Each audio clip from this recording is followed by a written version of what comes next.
Hello guys, this is Pap from Pap back at it again, and today we are here with another request. This time one of you asked for another Satellar Knight deck, but this time without the Trap Oasis of Dragon Soul. So just taking out one card. I mean three copies. I used to play 3 copies, but just taking out only one card and make another video about it seemed a little bit not worthy. So I actually took the chance to revisit the deck in a different way, and play it differently. So as you may have seen from the thumbnail and the title, no trap, actually no trap except the counter trap, that is the specific card for the archetype. I'm talking about Stellar Alpha. And before jumping right into it, guys, just a quick reminder: if you enjoy the content, please leave a like and subscribe. I really appreciate it and it helps me a lot. Let's jump right into it. So here with Yami Yugi, and as you can see, we're playing tons of BACKROWS, so actually hand traps. So that's why we switched to Destiny Draw. We have full control of our life points, so that is the thing. So let's see what we got. We simply removed all the traps except the Stellar Alpha, and then we put in a couple of Sphere Kuriboh, a couple of Kairoid, and triple body Max Reveal. Now, what does this mean for the deck? Of course, this deck won't have many interruptions as the previous version, so it means that your opponents will likely play more, in a free way. They won't care about your BACKROWS because you're not playing anything. But the thing is, they will just think you bricked. Instead, you did not break, but you've just got a tons of hand traps in your hand. So what happens is that with this deck, you will make your opponents waste all their resources trying to go for lethal, and then you will have all these hand trap in your hand, and also thanks to Batting Box Reveal, most of the times you will have an additional monster on the field, and this will help you summon your Deltars faster, or going into the Evolswam or Ouroboros. That's, as you can see, this replacing the Malevolent Sin, or to go into your Excalibur easier. So that's the purpose. This is actually we can say a much cheaper version. I mean, except for the Sphere Kuriboh that you can buy basically from there's the offer in the shop. We're playing definitely free-to-play cards instead of those expensive trap cards, because we're playing a couple of Kaider that are basically free-to-play for the card trader, and then we've got triple body Max Reveal. It is just a rare. So apart from the Satellar Knights core, we've got almost every free-to-play card of the deck except for the Sphere Kuriboh. So that was all, guys, for, as you can see, for the deck list explanation. The combos are always the same. Of course, we're trying to go with Deltars and pop everything that stands between us and our opponent's life points, and I usually decide to keep these instead of the Malevolent Sin. I know that this can only be summoned with the with light monsters. So for example, you cannot use Batting Box Reveal to summon your Star Leash Paladin, but I still do think it is much more important than a Malevolent Sin in my opinion. So guys, that's it. Enjoy all the replays. There are some amazing replays happening, and one of them is actually a loss, but I decided to show that to you because it was such a good duel, and I only lost because I misplayed so bad. I miscalculated the number of Satellar Knights I had in the grave, and I just summoned my Cyrus without having the effect in play. So that was the one of the misplay. So guys, I hope the guy that asked for this was happy, and we can jump right into the replays. First, a replay against Cyber Dragon. Let's see what we've got. We've got actually Vika plus another Satellar Knight, so this means we have access to a Nixie summon, right? So keep in mind that the good thing about these hand traps, especially Kairoid, is that you can discard them with your Batleum to go into Deltaros, and especially Kairoid, as you can see right here, will still have a good effect in the graveyard after you discard it, so you do not completely lose value out of that discard. So we've got, in the first turn I just passed without nothing, so you could think I just bricked, and he decided to go into a Samurai Destroyer, so this is a Cyber Dragon with the Formula Synchron stuff, so really nice. He's got the core, adding the overflow, so we get to have a look on that. And then he's got the effect to make the Cyber Jungle level 5, and then Stardust Charge Warrior to go and draw an extra card. Then he started kicking in, and we've got the 2000 life points damage that we need to trigger Destiny Draw. We can use a Batting Box Reveal, and then Samurai Destroyer takes him out, but we're chilling because now we can just search for DNAB, that is the engine of the deck. Then we get to summon the DNAB. And at this point I decided to go into a Paladynamo. Why? Because I knew he had this in, he had the overflow right there, so he could just pop my Batleamus and also make me discard a card, so there was no point in doing that. And the best option right there was Paladynamo, because even if Paladynamo gets destroyed, at least I get to draw a card. So that was my reasoning. But he actually let me use the effect of Paladynamo. He decided to, you know, to save his overflow because he knew I played around that. So he didn't use that, and I could actually get rid of the Samurai Destroyer really easily. Now he's got another core that will add the emergency, the cyber emergency, so now he can add that and add another cyber dragon monster from the deck to his hand. He started to attack at this point, but Paladynamo let me draw a card anyway, and then just dealing 400 damage, maybe checking for another hand trap that he failed, of course. We've got the Vega right there to summon the Altair. Altair will bring out the DNAB.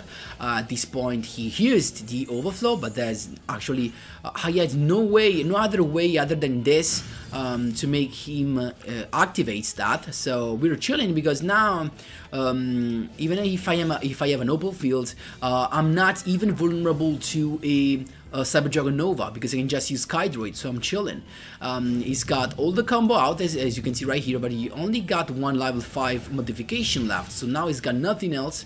And there you go, he's got the Nova out, another Cyber Dragon code to add the second Cybernetic Overflow to set, and you can just swing in, use that in the damage step. My Kairoid says no thank you, other 400 damage, and we're chilling. Now this time again I can use my Altair to bring out a Vega. Vega will special summon the DNAB from my hand, and this time again he can use his overflow, and his guy he should have triple.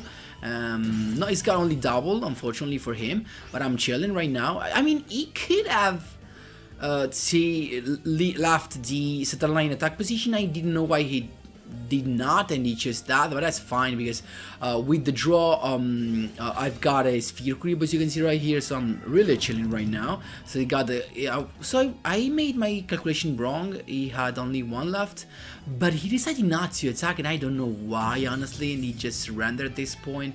But I mean, I was pretty in control as you can see right here. I've got everything. I could have recycled, then I've got, you know, another monster in the field, so I could have gone into Batleamus. As you can see, when you have all these hand traps and your opponent does not really establish a very powerful and controlling field, you're always in control with your hand trap. That's it, my boys. There you go.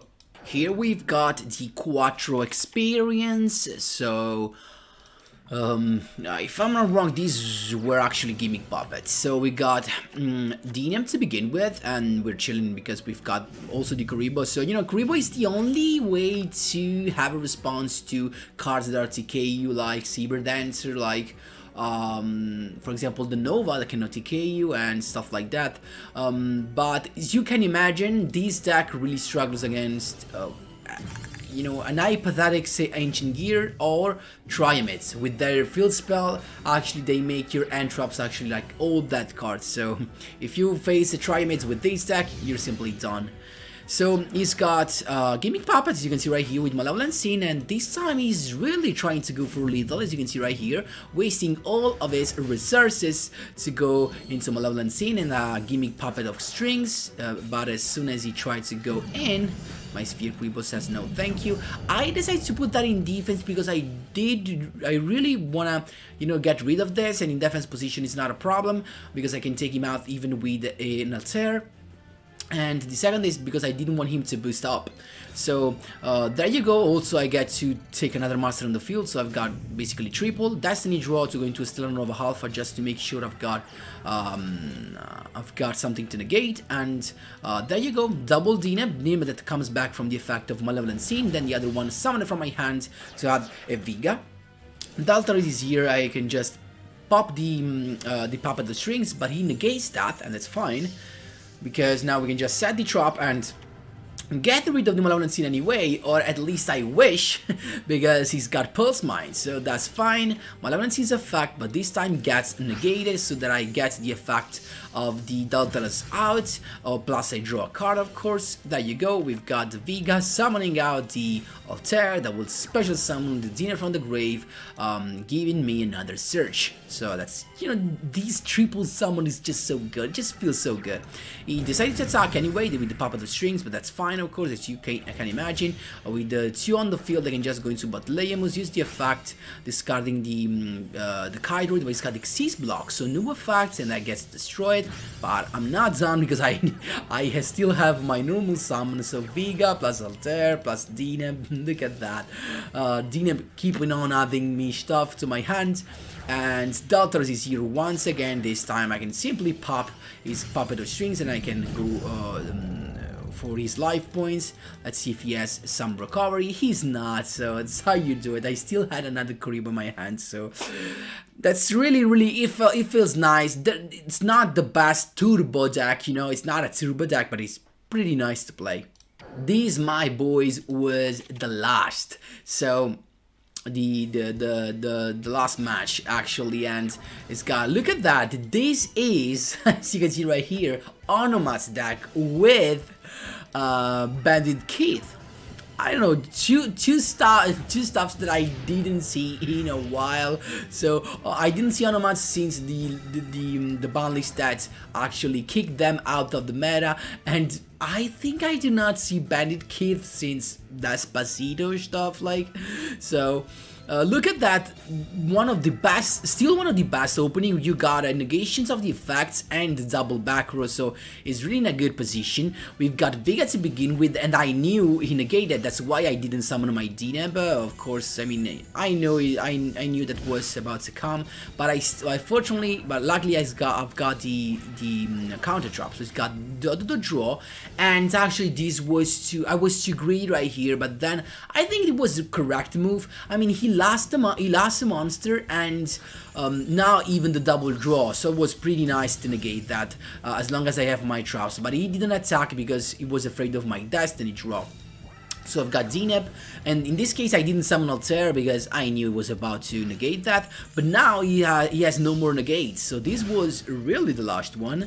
And let's see what he draws. Nothing, just another back row, so he can attack, make me inflict some damage, but actually he triggered my Destiny draw, so maybe that was not the correct play. So I've got the Destiny draw to grab another Stellar Nova Alpha, Altair to grab the Dineb, as you can see right here. Then I went into Daltaris, and I'm chilling because now I can just pop the first one that was a Cylon.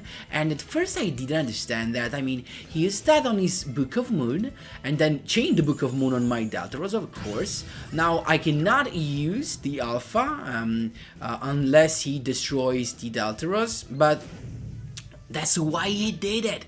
He did it because of the Dual Sense high level. He drew the Gagaga head that I think is the only level 6 monster he has in his deck.